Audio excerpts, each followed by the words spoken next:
There's a dangerous sort of magic in wanting something you don't have.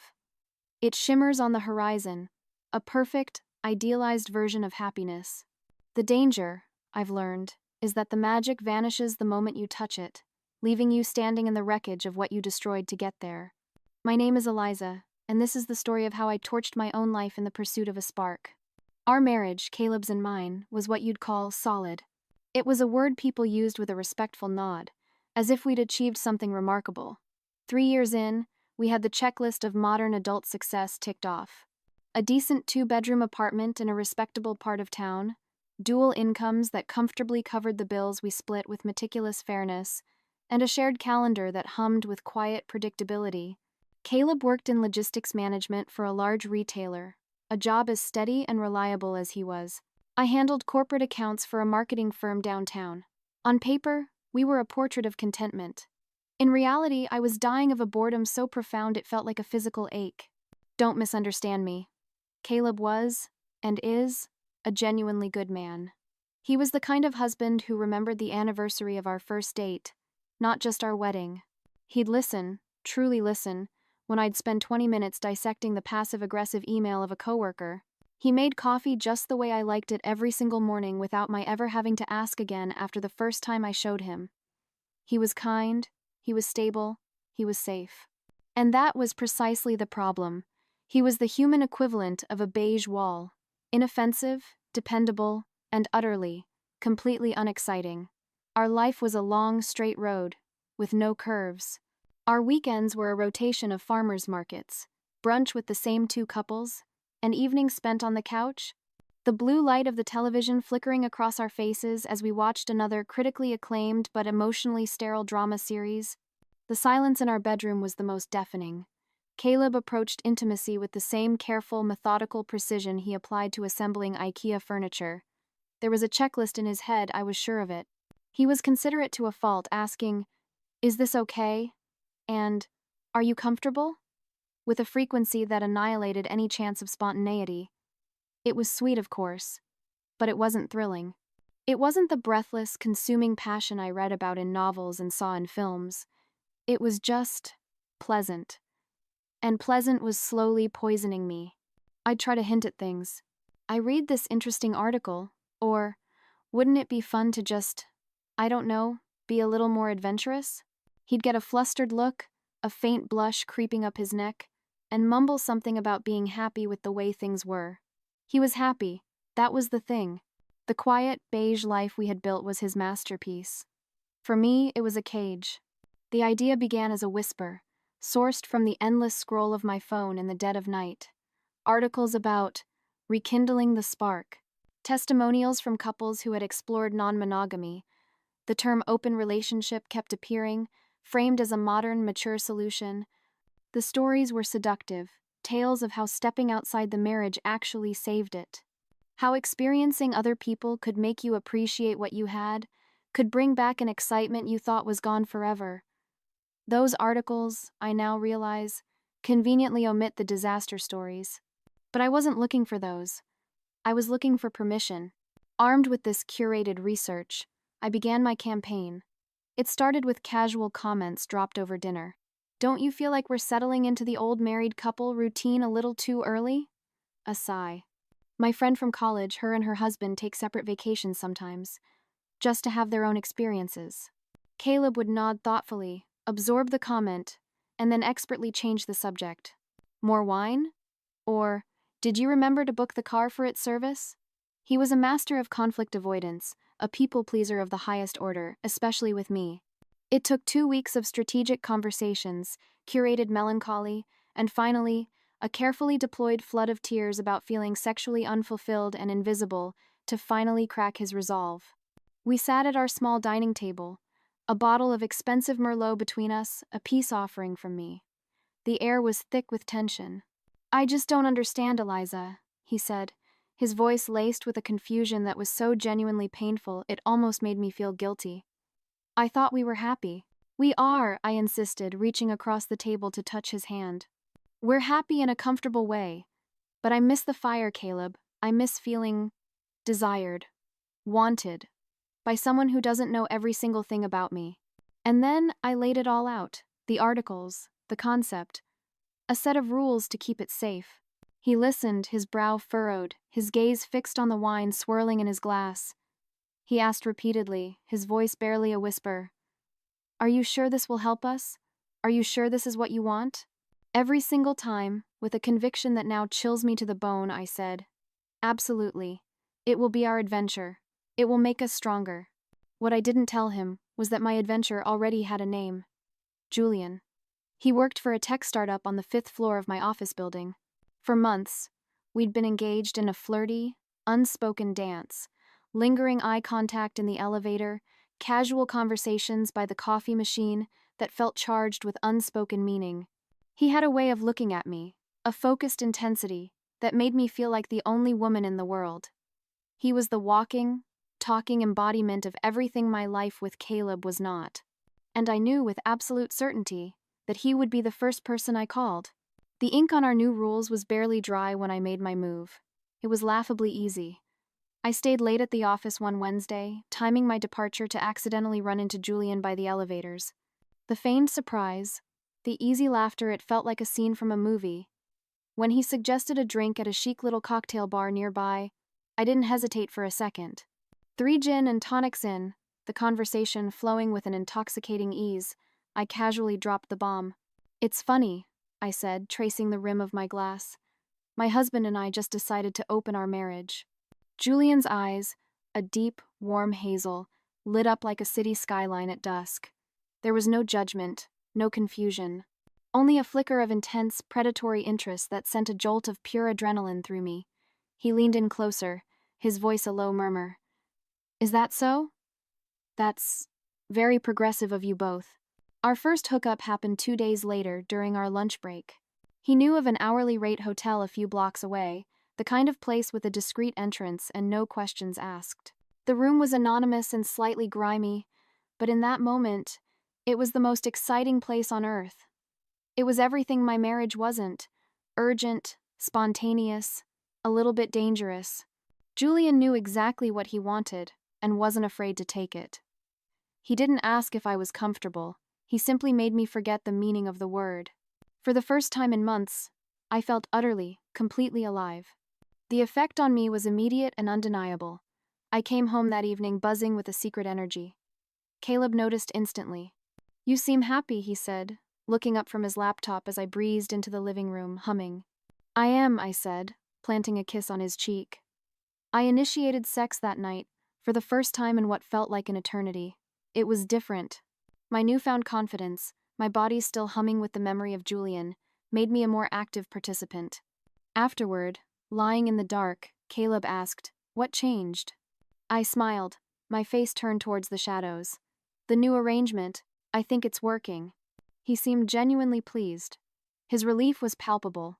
He was happy that I was happy, a fact that made me feel simultaneously like a monster and a genius. About a month into my twice-weekly trysts with Julian, Caleb brought up his own progress. "I've been chatting with a few women on one of those apps," he mentioned casually while we were making dinner. "Nothing serious, just testing the waters like you said." A strange, sharp ping of jealousy hit me. It was utterly ridiculous. I was actively sleeping with another man, yet the thought of Caleb even talking to another woman felt like a small betrayal. I pushed the feeling down, forcing a bright, supportive smile. "That's great, honey. I'm happy for you, really." Julian and I fell into a comfortable routine. Lunch breaks on Tuesdays and Thursdays, and occasionally after-work drinks when Caleb had a date of his own. Julian was everything Caleb wasn't. Assertive, confident, always pushing boundaries. He made me feel like the sexiest woman alive, not just someone's comfortable, predictable wife. He complimented the dress I wore, noticed when I changed my hair, and looked at me with an undisguised hunger that I craved like a drug. The first time Caleb actually hooked up with someone, he came home glowing. It was a strange sight. There was a lightness in his step I hadn't seen in years, and the faint, foreign scent of a different cologne clung to his shirt. "How did it go?" I asked, trying to sound casual, breezy, supportive. He just smiled, a small, private smile. "Good." Then he changed the subject, asking what I wanted to watch on television. That one-word answer bothered me more than a detailed recap would have. It was a closed door. But I had Julian, so what did it matter? Caleb could have his little adventures. I was getting exactly what I wanted. Stability at home, excitement on the side. It was, I thought, the perfect balance. I had hacked marriage. I was winning. I was a fool. The perfect balance began to wobble in the second month. The change in Caleb was subtle at first, then impossible to ignore. It was like watching a black and white photograph slowly being colored in, except someone else was holding the brush. He started working out. A dull, rhythmic thudding from the spare bedroom became a regular evening sound. He'd ordered a set of weights and a pull-up bar online. Then came the new clothes. He'd always favored comfortable, slightly baggy jeans and faded polo shirts. Suddenly, he was buying slim-fit button-downs and tailored trousers. The clothes didn't just fit his body better, they fit a new persona. He was becoming interesting. The man who once agreed with every restaurant suggestion I made now had opinions. I was thinking we could try that new Thai place on 4th Street tonight. I read a review that said their Panang curry is incredible. The man whose evenings were once an open book was now going out more often, staying out later, and coming home with a quiet, contained energy I hadn't seen since we first started dating. It should have made me happy. This was the point, wasn't it?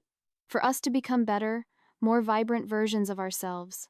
Instead, it made me feel deeply unsettled, like watching a stranger walk around wearing my husband's face. The complications with Julian were also growing. He was blurring the lines we had implicitly drawn. He started suggesting dinner after our hotel visits. Real dates. He'd text me on a Saturday afternoon, asking about my day, sharing an anecdote from his week. It felt less like a casual fling and more like I was cultivating a secret boyfriend. After years of feeling taken for granted, the constant attention was intoxicating. According to our rules, I had to disclose when things became regular. One night, over a dinner I'd barely touched, I decided to be transparent. So, I began swirling my wine. I've started seeing someone regularly, the guy I mentioned from my building. Caleb looked up, his fork halfway to his mouth. He chewed thoughtfully before responding. That's good, Eliza. I'm glad you're happy. His reaction was so calm, so mature. It was infuriating. His name is Julian, I continued, watching his face for any flicker of emotion. He's really great. I was testing him, pushing for a reaction he refused to give. He just nodded, asking polite, detached questions. How long have you known him? Is he a good guy? Do you feel safe? What about you? I finally asked. The question sharp with an edge I didn't try to hide. Any of your dates turning into something more serious? And that's when I saw it. The little smile. The one he used to give me when he looked at me from across a crowded room. It was a smile of private, profound happiness. Actually, yeah, he said, his face lighting up in a way that made something twist painfully in my stomach. There's this woman, Annalise. We've been seeing each other for a few weeks. She's really something. Annalise. The name sounded elegant, foreign. The way he said it, with a soft reverence, felt like a punch to the gut. The jealousy I'd felt before was a pinprick. This was a gaping wound. Tell me about her, I said, forcing my voice to sound supportive, not interrogative. Caleb just shrugged, that private smile returning. You'll meet her eventually. We're taking it slow.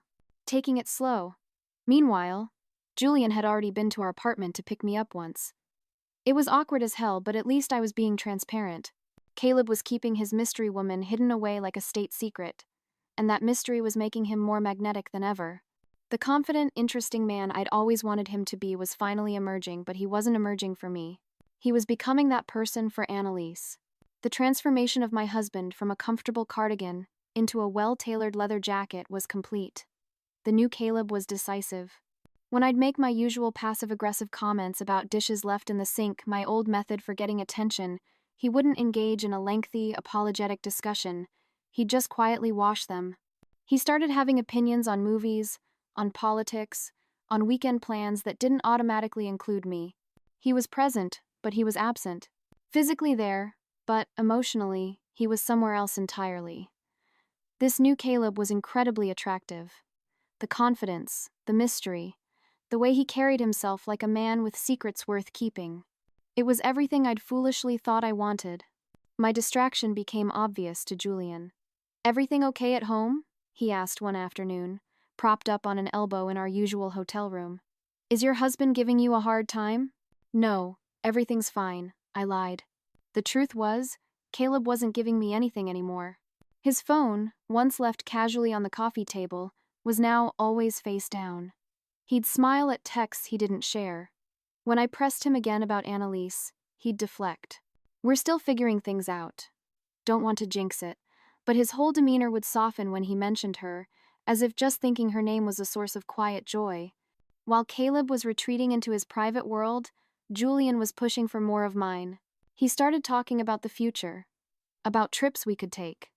How nice would it be, he mused, if you could spend the whole night, instead of just these stolen hours? The question hung in the stale air of the hotel room. One afternoon, he made it impossible to ignore. You know, this isn't sustainable forever, Eliza, he said, his tone more serious than I'd ever heard it. Eventually, you're going to have to choose. Choose what? I asked, my heart starting to pound. Whether you want a real relationship, or you're content with being a part-time girlfriend forever. For the first time since this whole mess began, a sliver of genuine fear pierced my bubble of self-satisfaction. I wondered if I had made a terrible, irreversible mistake. What I had with Julian was exciting, but it was built on a foundation of lies and cheap hotel rooms. What I had with Caleb was stable, but he was slipping through my fingers like sand. The ultimatum came 4 months in. Julian had been dropping hints about his company's expansion, opportunities in other cities. I'd dismissed it as pillow talk, until he made it real. My company's opening a new branch in Austin, he said, tracing lazy circles on my bare shoulder. They want me to head the transition team. My stomach dropped. When? Next month. It's a huge opportunity. Regional manager, big salary bump, the whole package. He looked down at me, his hazel eyes intense. I want you to come with me. I stared at the water-stained ceiling, my mind racing. Julian, I'm married. I can't just move to Austin. Why not? His voice was gentle but insistent. What's really keeping you here? A husband who treats you like a roommate? A marriage that's a business arrangement? We could have something real, Eliza. No more sneaking around, just us, building a life together. The offer was a siren's call. In Austin, I could be someone new. Passionate, adventurous Eliza, untethered from the comfortable predictability of Caleb, but reality kicked in with the force of a physical blow. Our apartment, our joint bank account, 3 years of financial and emotional entanglement. Starting over at 28 felt both thrilling and terrifying. I need time to think, I stammered. The change in his expression was immediate. He sat up, pulling away both physically and emotionally. Time to think about what? Whether you want a real shot at happiness, or if you prefer staying stuck in a dead marriage? It's not that simple. You know what I think? He said, his voice hard. I think you like having your options. You get the thrill of the affair with me, while keeping Caleb as your safety net. But I'm not interested in being your backup plan anymore, Eliza. The accusation stung because it was steeped in truth. Caleb was my safety net. Julian was my adventure. But it was so much more complicated than that. Or so I told myself. He gave me 2 weeks. Come to Austin and build something real, or stay in my pretend marriage and lose him forever. Those 2 weeks were a strange, surreal limbo. Julian was distant but still available, our remaining hookups feeling less like passionate encounters and more like long, sad goodbyes. Caleb, on the other hand, was more present than he'd been in months, but in a polite, detached way that made me feel like a guest in my own home. He started talking about Annalise more openly, as if he'd finally decided she was real and permanent. He shared stories about their dates. They loved hiking the same trails he and I used to. She worked in healthcare, a nurse practitioner, and read the same dense history books he adored. She sounded perfect for him. It made my chest physically tight. You should bring her by sometime, I heard myself say one night, the words tasting like ash. I'd like to meet her. Caleb looked genuinely surprised. Really? I thought you preferred to keep things separate. The hypocrisy was suffocating. The night before Julian's deadline, Caleb came home from another date with Annalise. He was glowing. Not just happy, but incandescent. He hummed while getting ready for bed, smiled at his phone, and moved through our apartment like he was floating on air. Good date? I asked, my voice small. Really good, he said, and the smile he gave himself in the mirror could have powered the entire building. That's when I knew. I couldn't go to Austin. The realization was a cold, hard stone in my gut. It wasn't because I didn't want a future with Julian. It was because I couldn't bear the thought of leaving, only to watch from afar as Caleb built this beautiful, happy life with someone else. I couldn't stand the idea of him being this happy, knowing I would never be the reason for it again. The thought of losing my place at the center of his world, even a center I had willingly abdicated, was unbearable. The next morning, I called Julian. I told him I was staying. He was quiet for a moment, and then his voice came back, sharp and laced with contempt. You're a coward, Eliza. You're choosing security over passion. You're going to waste your life. You'll regret this. Maybe he was right. But in that moment, I felt that I would rather regret staying and fighting for the wreckage I'd created than regret running away from it. Julian left for Austin without another word. His departure left a void I wasn't prepared for. He had been the exciting, vibrant center of my world. Without him, I was just Laya again, married to a man who had become a stranger. Caleb seemed completely unaffected. When I mentioned my friend from work had moved, he just nodded. That must be hard, he said, with no curiosity, no recognition that someone important had just vanished from my life. Meanwhile, his relationship with Annalise was clearly escalating. He was staying out later, sometimes not coming home until morning, offering flimsy excuses about falling asleep at a friend's place. The lies were so transparently insulting. Caleb had never been a good liar, and his clumsy deception made me angrier than the truth would have. I started to feel invisible. The man who used to want a minute-by-minute recap of my day now barely acknowledged my existence. One night, I couldn't take it anymore. Caleb was getting ready for another date, humming as he carefully selected a shirt, checking his reflection like a man preparing for the most important night of his life.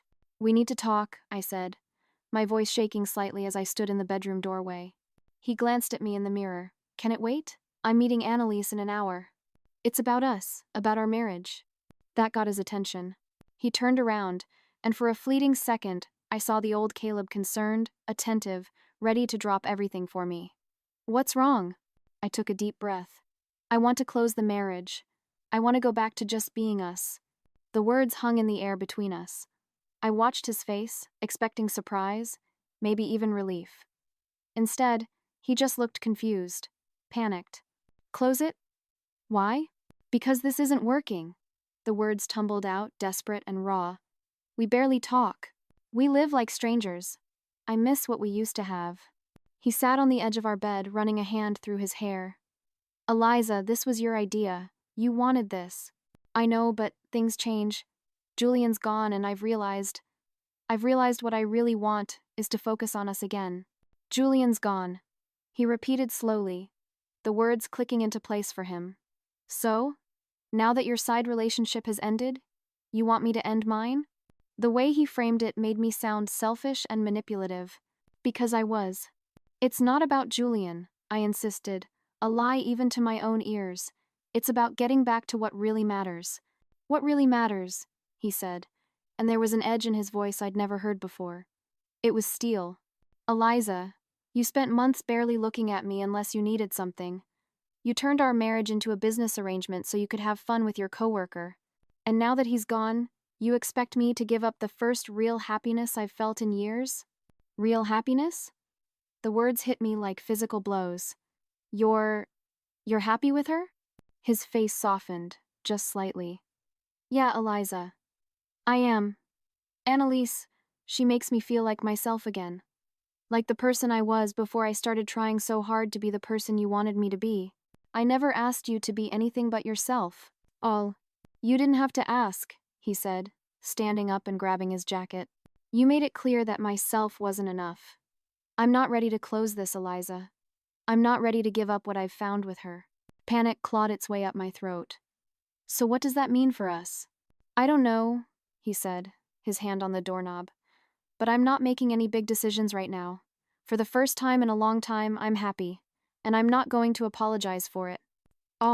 He left for his date, the door clicking shut behind him, and I sat on the edge of our bed, feeling like I had just been dumped by my own husband. The breaking point came 2 weeks later. I had tried everything, cooking his favorite meals, suggesting activities we used to enjoy, even wearing lingerie that Julian had liked, hoping to spark something in Caleb. Nothing worked. I cornered him one night when he came home. "I need you to choose," I said, my voice trembling. "Your marriage or your girlfriend?" He looked at me for a long, heavy moment, and I saw something shift in his eyes. It wasn't anger. It was something far worse. It was pity. "I can't be that person anymore, Eliza," he said quietly. "I can't go back to being the guy who centers his entire world on making you happy while you look elsewhere for excitement. I won't do it." Then he walked to our dresser and started pulling out clothes, folding them, and placing them into a duffel bag. Not dramatically, but methodically, like he was checking items off a list. "Where are you going?" I whispered. "I'm going to stay somewhere else for a while," he said, not looking at me. "To give us both some space to figure out what we actually want." He paused at the bedroom door, bag in hand. "Maybe we can work this out," he said, and a foolish flicker of hope ignited in my chest. "But not like this. Not with you trying to control the outcome just because you don't like how it turned out for you." That was the last time he slept in our apartment. 3 weeks after Caleb walked out, a courier delivered a manila envelope to my desk at work. My hands shook as I opened it. Divorce papers. He had filed for dissolution of marriage, citing irreconcilable differences. The documents were cold, efficient, and utterly final. A letter from his lawyer explained that Miss Hayes wished for the process to move as quickly and amicably as possible, as he was planning to remarry within the year and wanted to begin his new life without legal complications. Remarry within the year. The phrase echoed in my head for days. The divorce was swift and civil, just as he'd wanted. He was more than fair. He let me keep most of the furniture and didn't fight me on the apartment lease. He was, even in the act of leaving me, the same good, considerate man he'd always been. We met only once, in a sterile conference room at his lawyer's office, to sign the final papers. Seeing him was a shock. He looked like a stranger wearing my ex-husband's face. He was tan and confident, wearing a crisp shirt that fit his now lean frame perfectly. When he smiled at his lawyer, it was the genuine, easy smile I remembered from our first few months of dating, a smile I hadn't seen directed at me in years. "You look good, Caleb," I said, the words feeling inadequate. "Thanks. I feel good," he replied, his tone polite but distant. He didn't return the compliment. "Are you happy?" The question escaped before I could stop it. He considered it with his typical seriousness. "Yeah," he said, meeting my eyes for the first time. "I really am. For the first time in a long time, I am exactly where I want to be, with exactly who I want to be with."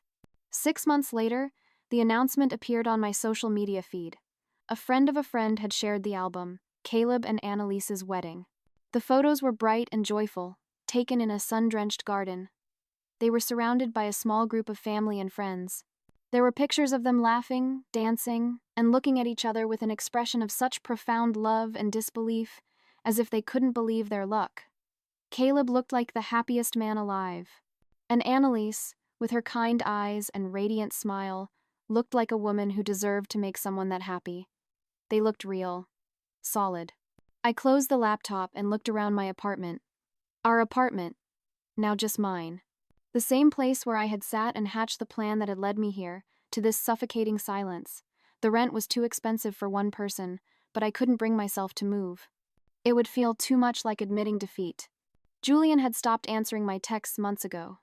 His social media showed him with a new girlfriend in Austin, someone smiling and unencumbered by a complicated history and divorce baggage. I was 30 now. Single. And I was finally, painfully understanding the difference between wanting something and deserving it. I had wanted excitement, passion, options. I had gotten all of those things, briefly. But what I had deserved, by my own actions, was the consequence. Losing the one person who had truly loved me while I was busy looking for something I mistakenly thought was better. Caleb found his happily ever after with someone who appreciated everything he offered from the start. Julian found his fresh start with someone who could commit fully. And I was left here, in the quiet aftermath, with nothing but the consequences. They say the house always wins. I just never realized I was betting against myself the whole time.